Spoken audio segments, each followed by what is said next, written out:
मैं प्रधानमंत्री बोल रही हूँ, 60 लाख रुपए दे दीजिए।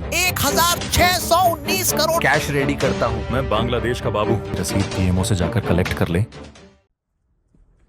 1971 में भारत की प्रधानमंत्री इंदिरा गांधी ने एक बैंक लूट लिया था। सही सुना आपने। लेकिन जो आगे सुनने वाले हैं वो तो रूह तक हिला देगा। ये कहानी शुरू होती है 1971 की दिल्ली की एक धूल भरी गली से।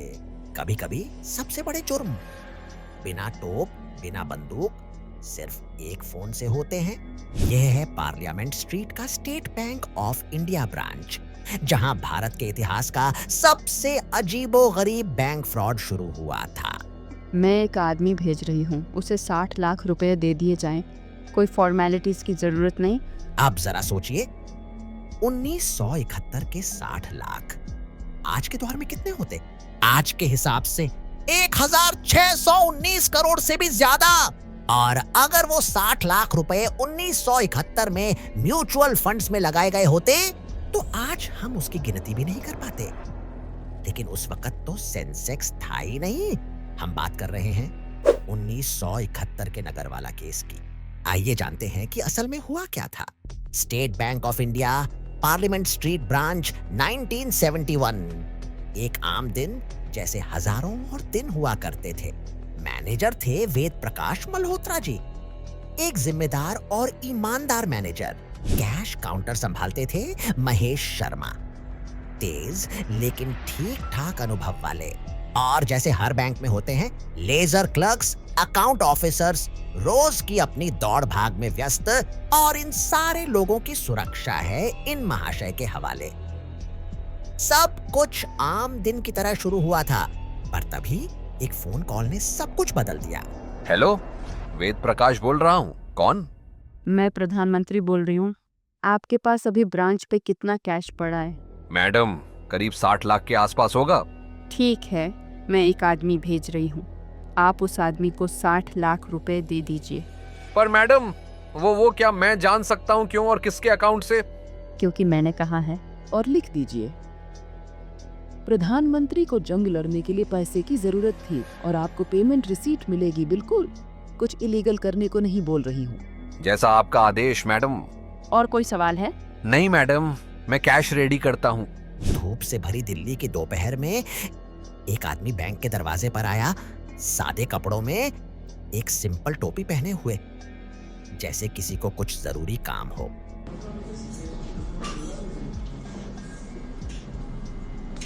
मैं बांग्लादेश का बाबू हूँ। मैं बारेटलो हूँ। रकम तैयार है, जैसा हुक्म था। एक स्टील का ट्रंक भरपूर कैश से भरा बिना किसी सवाल के बाहर ले जाया गया।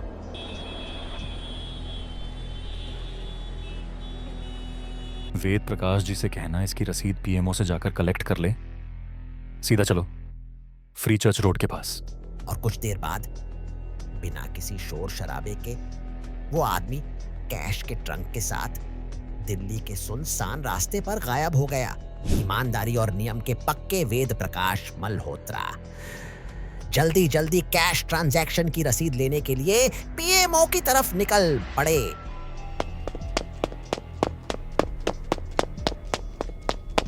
सर, प्रधानमंत्री मैडम का कॉल आया था। तुरंत 60 लाख कैश देने का ऑर्डर था। हमने दे दिया है। रसीद लेने के लिए आया हूँ। तुम पागल हो गए हो क्या मल्होत्रा जी? प्रधानमंत्री कब फोन करके कैश मांगती है? अकल नहीं लगाई? तुम बेवकूफ बनाए गए हो मल्होत्रा जी। ये एक स्कैम है। अभी तुरंत पुलिस को इन्फॉर्म करो। गई तुम्हारी नौकरी। Hello, parliament street police station, तुरंत पीएमओ पर एक टीम भेजिए। एक अत्यंत घातक फ्रॉड की सूचना देनी है। मल्होत्रा अपने आप को कोस रहे थे। मैं इतना बड़ा बेवकूफ कैसे बन गया? कैसे बिना सोच समझ के भरोसा कर लिया? पुलिस को जैसे ही कॉल मिली, पार्लियामेंट स्ट्रीट पुलिस स्टेशन से एक टीम बिजली की तरह पीएमओ की तरफ दौड़ी। मैं Malhotra, branch manager, parliament street branch. बहुत गंभीर स्थिति है सर, कृपया अंदर चलिए। और फिर मैनेजर वेद प्रकाश जी ने पुलिस को पूरा घटनाक्रम जैसे कैसे हुआ बिल्कुल वैसे ही बता दिया। इंस्पेक्टर साहब, जल्दी पकड़िए उस आदमी को। यह काम प्रधानमंत्री मैडम के नाम पर हुआ है। अगर मीडिया को जरा भी खबर लग गई ना तो बहुत बड़ा तमाशा हो जाएगा। पुलिस को समझ आ गया था दिल्ली के इतिहास का एक सबसे बड़ा फ्रॉड सामने खड़ा था। अब हर सेकंड कीमती था। अभी वो शहर में ही होगा, ज्यादा समय नहीं हुआ है।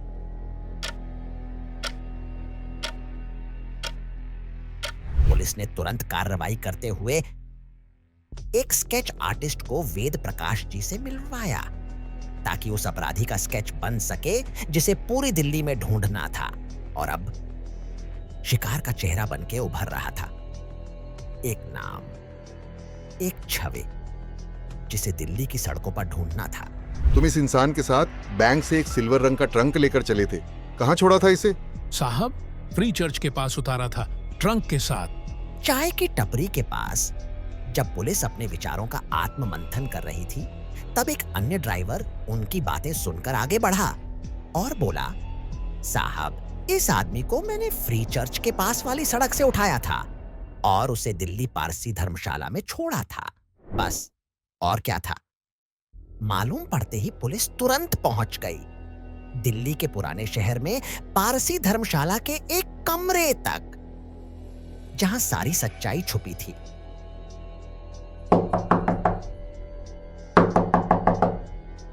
मैंने क्या किया है इंस्पेक्टर साहब? रुस्तम सोहराब नगरवाल, तुम्हें गिरफ्तार किया जाता है। और यूं सिर्फ कुछ घंटों में दिल्ली के सबसे बड़े बैंकिंग चोरी का पर्दाफाश हो गया।